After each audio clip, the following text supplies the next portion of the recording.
pension funds are actually a really important vehicle for addressing climate change. Roughly $13 trillion is held in the form of pension funds. And what's important to understand is the nature of the return that those pension funds are looking for, and also the duration of the period over which the pension funds are hoping to achieve that return. So they're a unique type of asset class in a sense, or investor class I should say, in the sense that they're looking for long duration investments, and the rate of return would be something which is inflation hedged plus an additional return. So something on the order of, let's say, 8 to 10% given current inflation rates. And the reason that's important is that it allows you to do innovative types of projects in the carbon sphere over a longer period. So let me give you a concrete example to illustrate that point. Essentially, you could take a long duration type of investment, such as an investment in an area of forestry, and you could have those pension funds be committed to those forestry assets for a period of, let's say, 25 to 30 years. Now, as long as those forestry assets were generating returns on the order of 8 to 10%, that should be a reasonable rate of return. Now, what's interesting about linking this to climate change is that we're in a situation over the next couple of years when climate change policy on forestry carbon is about to be decided.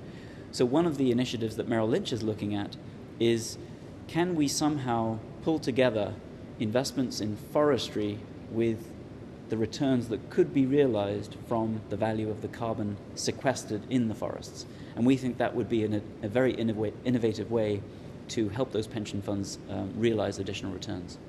I think there's a couple of important things to keep in mind. First of all, the integration of carbon considerations into a bank like Merrill Lynch needs to be done in a way which aligns the vision of where we think the bank is going with our own environmental stewardship, because it's not enough to focus just on the business opportunities. We have to have our own house in order, so we have to reduce our own carbon footprint.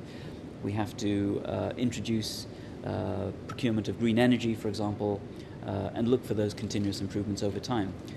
The third point is to have governance. You have to have a clear framework through which you manage climate change. And that's something we've introduced in September with the launch of an environmental sustainability set of principles. And the fourth dimension is that business opportunity as well as the business risks that carbon presents. And so how we're doing that is we're thinking about carbon as it affects each and every part of our business, which for us means fixed income, currency and commodities. The second piece would be investment banking, and then the third piece is wealth management. And so what we're doing is we're looking at where is carbon posing a risk or an opportunity in each of those different areas. As a good example, we have a carbon market, so that's a very clear opportunity for the commodities area. In the area of investment banking, you have opportunities to help raise capital for companies that have a very strong low carbon technology opportunity. Then you have opportunities in principal investment and private equity. So we're putting Merrill Lynch's own money at stake, using our own balance sheet to make investments in companies that we think will benefit from a shift to a low carbon economy. And for wealth management clients, there's a huge scope for innovation, because you have different types of individual clients that come under that category. Some who are looking for climate proofing their investment portfolio, others who are looking at taking a patient capital approach. So they're willing to forego some immediate returns, but they would like to get some upside at the end of their investment. And that's another way that you can introduce climate-related themes. And then the final category would be those who are looking for climate change-related investments to outperform mainstream investing.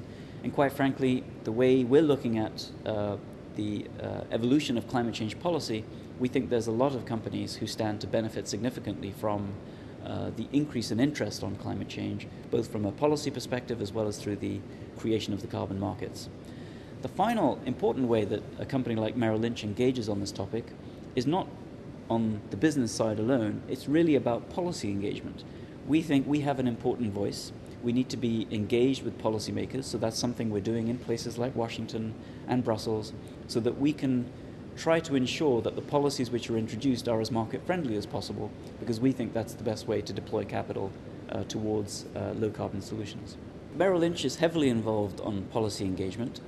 We think it's important in this period where the the carbon market is reaching an adolescent stage and needs to go to full adulthood, which will come when we see more regions coming under carbon constraints. So we're very optimistic about the way the US is evolving. We think that there will be a national cap and trade scheme in the US, but it's very important that the design of that scheme be as market friendly as possible. And so that's really where we're adding our value.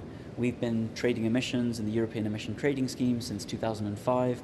We think there's lots of lessons that can be learned, both from the successes and from the failures, of how to ensure that the US system is a success as well, and that will link into the broader Kyoto market.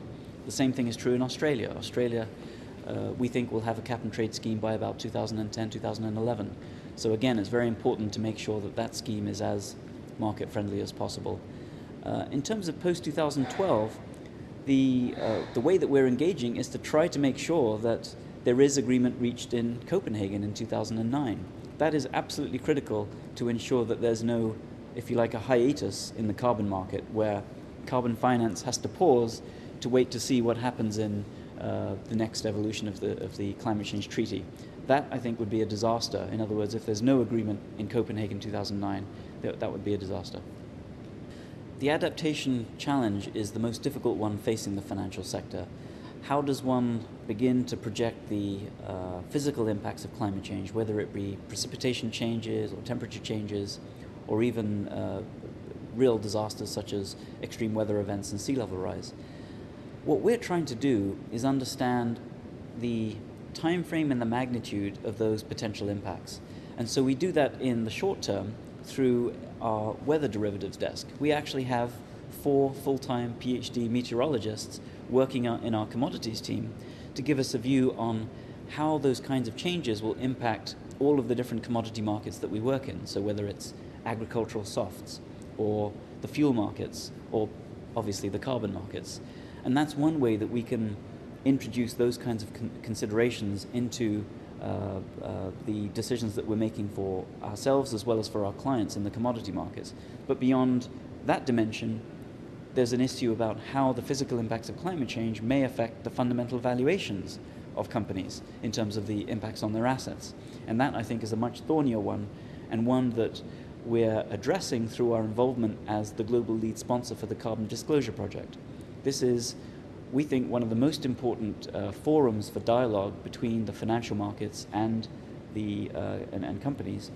The Carbon Disclosure Project currently represents something like $57 trillion of assets under management. And so we think that by companies understanding that the financial markets want to know what are the emissions, what are the risks, what are the opportunities, and what are your strategies for managing climate change, part of that is going to focus on the physical impacts, and increasingly companies will have to provide more granularity as to the specific risks, the timeframes, and the magnitude of those risks.